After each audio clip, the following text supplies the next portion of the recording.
چې کله ته د دنیا دا ګرمي ویني که نه پکار دا ده چې ده ته د آخرت ګرمي را یاده کړي. دا اصل نقطه ده چې زه پرې خبره کول غواړم. د دنیا دا ګرمي چې ته کله ویني که نه او یو سړی د عقل خاوني او دی مؤمني او الله ته نږدې نو دی بیا سوچ د آخرت په ګرمۍ کې کوي چې د هغې سره به څه کوو. ګوره یو اور په دنیا کې دی، یو اور د آخرت دی. دی اورونو ته ګوره رسول صلی الله علیه وسلم وایي نارکم هذه التي یوقد ابن آدم، دا کوم اور چې تاسو بلوئ په دې دنیا کې جزء من 70 جزءا من حر جهنم، دا اور د جهنم د اور په مقابله کې دا یو درجه دی او د آخرت اور چې دی هغه په دې باندې 9 درجې زورور دی. د آخرت اور د دنیا په اور باندې 9 درجه یا مرتبه یا برخه ورته وی هغه په دې زورور دی. دې اور ته څوک ټینګېدی شي؟ اور کې سوځېده خو پرېږده، دې اور ته څوک داسې ګوتم بره نشي نیوی. دا هغه یوه حصه ده، یوه او یو کې یوه حصه ده، باقي یو کم او یا حصې هغه د آخرت هغه اور دی. سوچ دې ته پکار دی چې دې اور ته زه نشم ټینګېدی، د آخرت هغه اور ته به څه ټینګ شم؟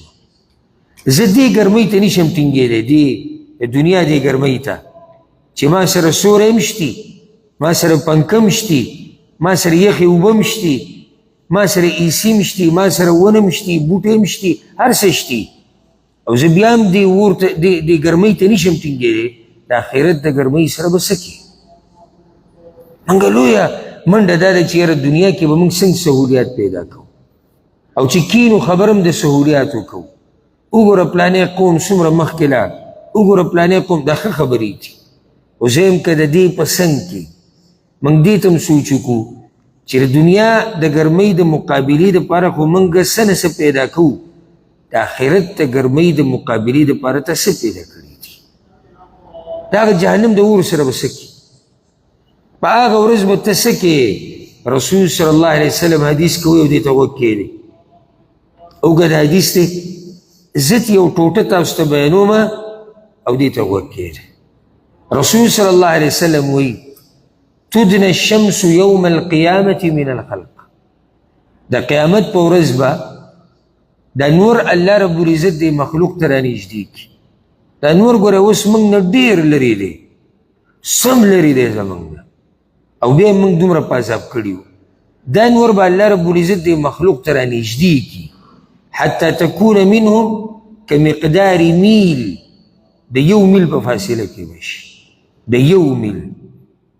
نو بیا راوي وایي سلیم بن عامر فوالله ما ادري ما یعنی بالمیل.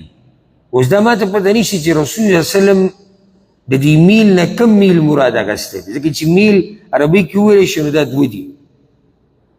مسافة الارض چې د رسول صلی الله علیه وسلم مطلب د دې ځمکې هغه مسافت موږ چې 1 میل فاصله ده. ام المیل الذي تکتحل به العین، کنه هغه صلاحیت مراد ده هغه سترګې چې به خلک توري هغې ته میل وایي په عربۍ کې. و ته سوچ وکړه که مراد تې هغی نو څومره درته رانږدې شو؟ او که د ځمکې دا فاصله تې والي نو 1 میل څه شی دی؟ 1 میل فاصله کې به دا نور د مخلوق ته رانږدې شوی.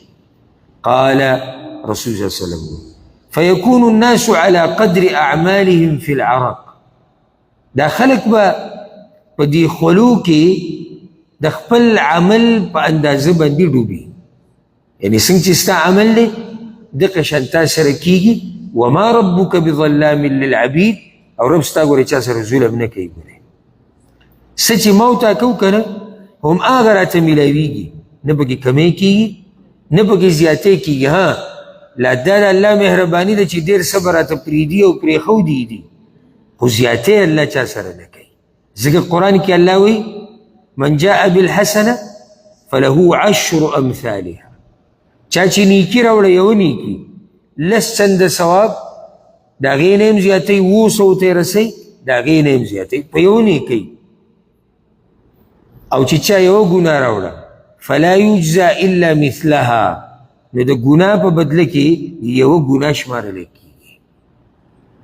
نیکي یوه څو چنده شي او ګناه هم اقه ده او هغې کې دلم بار بار موقع درکړې ده که توبه دې وویسته نو دغه دلم معاف کوي. رب العالمین چا سره ظلم نه کوي. د قیامت په ورځ دا خلک چې کله په عرض محشر کې ولاړي که نه، هر سړی به د خپل عمل په رڼا کې دا به د عمل نتیجه په هغه اندازه کې او په خولو کې ډوبي. رسول صلی الله علیه وسلم وایي فمنهم من یکون الی کعبی، بعض خلک به هغه چې دا خولې به د هغه د خپو د ګټو ته رارسېدلي، ومنهم من یکون الی رکبتی، او بعض به هغه چې دا خولې به د هغوی د زنګنانو ته رارسېدلي، ومنهم من یکون الی حقوی، او د بعضو به دا خولې د بډې ته رارسېدلي، ومنهم من یلجمه العرق الجامه، او بعض به هغه چې په دې خولو کې به بالکل ډوبي. راوي وایي واشار رسول الله صلی الله علیه وسلم بیده الی فی، او رسول صلی الله علیه وسلم په دې خپل لاس سره اشاره وکړه دې خولې مبارکې ته، معنی بعض خلک به دیزې پورې په خولو کې ډوب پراته وي. تا چېرته سوچ کړی دی چې په دغه ورځ به ستا څه حال وي؟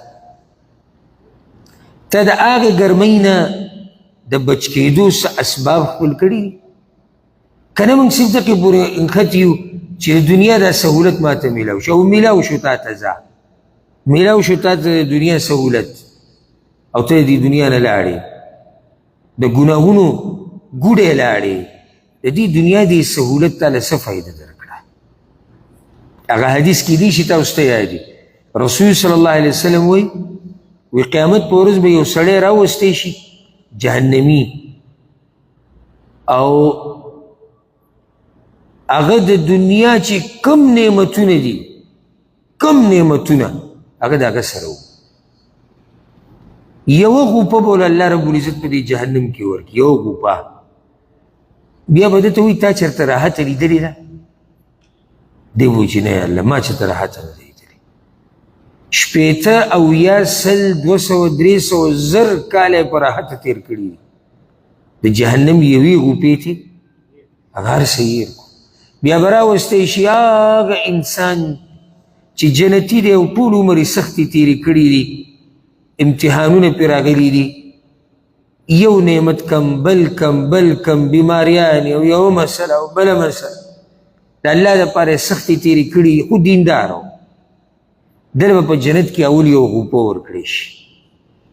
بیا به یې دنه تپوس وشي تا چېرته سخته لیدلې ده؟ دی به وایي چې نه الله ما خو چېرته سخته نه ده لیدلې. شپېته اویا اتیا سل 200 زر کاله سختې د جنت یوه غوپې د انسان نه هېروي. زه تا ته دا وایم زما او ستا ژوند څومره دی؟ نن سبا خو دا ژوند د شپېتو نه هم ډېر په مشکله چته وړه، 50 ته رسېده ګران شوي.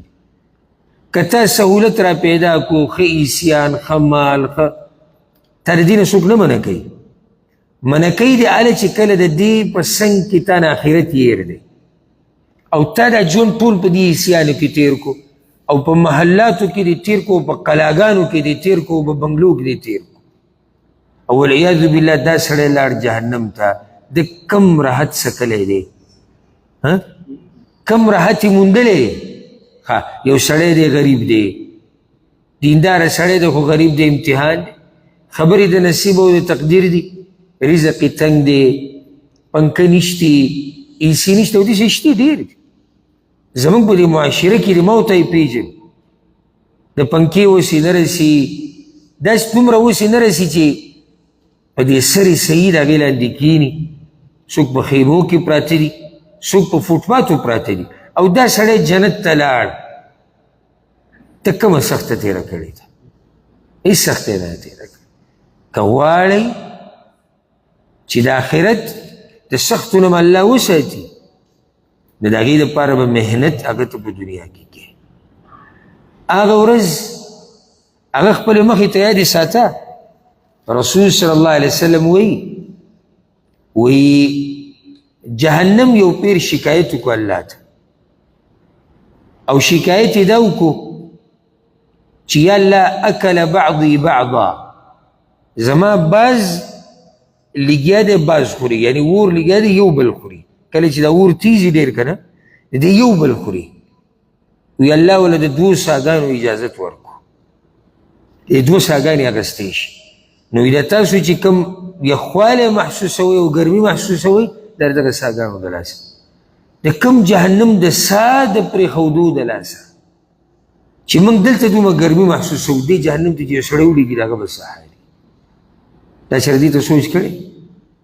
هغه ورځې ته دې چېرته سوچ کړی دی؟